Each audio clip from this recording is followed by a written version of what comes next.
जादुई तोता एक छोटे से गांव में एक गरीब परिवार रहता था। उसे परिवार में रामू और उसकी बीवी सीता उनके बेटे चिंटू के साथ रहते थे। इस गांव में एक तोता भी रहता था। उसका नाम था रघु। वह किस्मत का धनी था। जहां भी जाता वहां किसी भी चीज की कमी नहीं पड़ती थी। एक दिन रघु उड़ते उड़ते उसे गरीब परिवार के घर गया। रघु सोचता है यहां बहुत अच्छा खाना मिलेगा।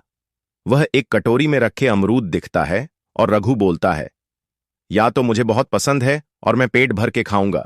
रघु तोता अमरूद खाने ही लगता है। तभी सीता रघु को अमरूद खाते देखती है, गुस्सा हो जाती है और वहां से उसे भगा देती है। सीता के भागने के बाद निरहुआ चुपचाप एक कोने में जाकर चुपके से रह लेता है। धीरे धीरे उसे परिवार से बरकत होने लगती है। एक दिन रामू और सीता खाना खाने वक्त बातें करते हैं और सीता बोलती है, भगवान ऐसा ही हमसे कृपा बनाए रखें।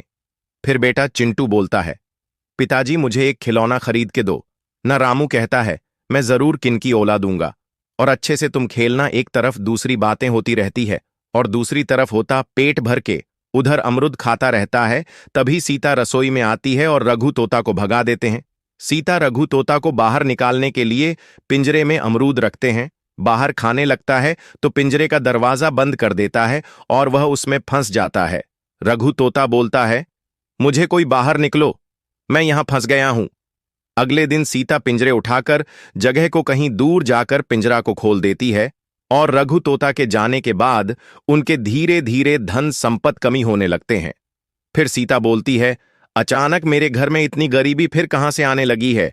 और रामू बोलता है, लगता है हमसे भगवान भी रूठ गए हैं। और चिंटू बोलता है, हमें लगता है खिलौने भी नहीं मिलेगा। और वह रोने लगता है। और कुछ दिन बाद रघु तोता फिर उसे घर में आता है। रघु तोता सीधा रसोई घर में चल जाता है और बोलता है, अमरूद खाने लगता है। और फिर से सीता देख लेती है और रघु को कहती है, एक तो पहले से इस घर में दिक्कत चलती है रहती है और ऊपर से यह छोटा मुझे और परेशान करते रहते हैं। और वहां से रघु को भगा देती है और रघु के कोने में जाकर छुप के बैठ जाते हैं और उसे घर में फिर से धीरे धीरे बरकत आने लगती है और उनका काम भी अच्छे से चलने लगती है।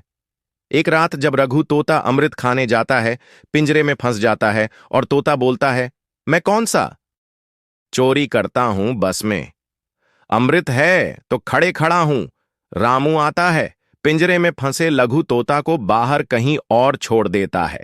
जैसे ही राम प्रभु सोते को छोड़ देता है, अगले दिन से फिर उनकी धन संपत्ति में कमी आने लगती है और काम में घटाल लगता है और किसी को समझ में नहीं आता है। और ऐसा क्यों होता है? लघु तोता जब मेरे घर आता है, अचानक बरकत आने लगती है। रघु और रघु तोता को बाहर निकलते हैं। मेरे घर में धन संपत्ति घटना लगते हैं। एक दिन साइड को आने और जाने की उसके नजर रखते हैं और सीता बोलती है, अगले बार जब आएगी तो मैं उसे कहीं नहीं जाने दूंगी। सीता बहुत इंतजार करती है। रघु सीता के द्वारा कभी नहीं आता।